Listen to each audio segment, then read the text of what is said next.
incidents in the last 30 days. The plane that went down just outside of Sao Paulo. I want to come back and take a look at the flight path of this plane, but I wanted to mention some other incidents that have occurred here just in the last 72 hours. Article over here at KTR.com talking about a helicopter crash in southern Alabama where there was one fatality and one injury. Over here, get on them motherfucking planes if you want to. Sources say the Carolina Panthers football team were on a plane that ran off of the taxiway at the airport here just a few hours ago. This occurred today, August the 9th. This is live your best life if you want to. Hear of incidents involving professional football, basketball, even baseball teams. And these teams travel pretty much nonstop during their regular seasons, but there's a rare incident involving a professional football team. Coming over here to WTOPnews.com talking about 4 people perished when a single-engine plane crashes in Oklahoma City. Article there, dated August the 6th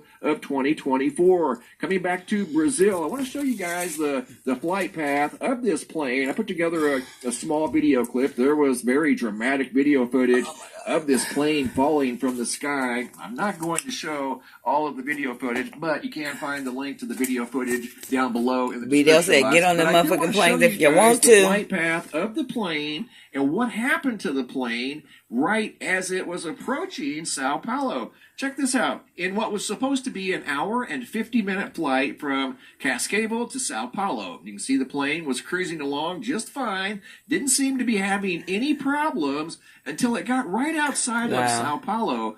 And if you look at the video footage, you'll see there was no severe weather. But if you start looking at the altitude and the speed down here at flightradar.com, this is very accurate information, by the way, you'll see that the readings start to go a little bit haywire, obviously, right before the plane went down. Here's a close-up view where the plane went down at. You can see it made a hard left right there. It was almost in a nosedive there temporarily. They seemed to manage to get it out of the nosedive, made a hard left-hand turn, and then it made impact with the ground. And right here I zoom in on the final minutes of this aircraft's journey towards Sao Paulo. Unfortunately, it didn't make it. And you can see over here on the left, this is a person that caught the plane as it was literally falling from the sky. I'm not going to show the remainder of the video. Once again, you can find that down below in the description box. But the plane's behavior over here in the sky does seem to match what was being shown over here at flightradar.com. Check this out.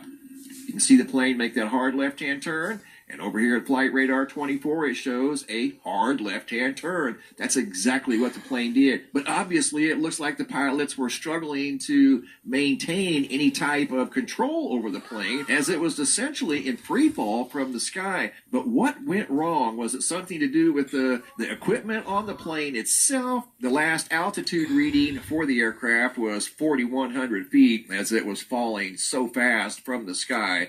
But it looked like the pilots were having a very tough time controlling the plane. At one point, it was in a nosedive towards the ground. They did manage to get the plane up, made a hard left, and then that's the last you see of it right there behind.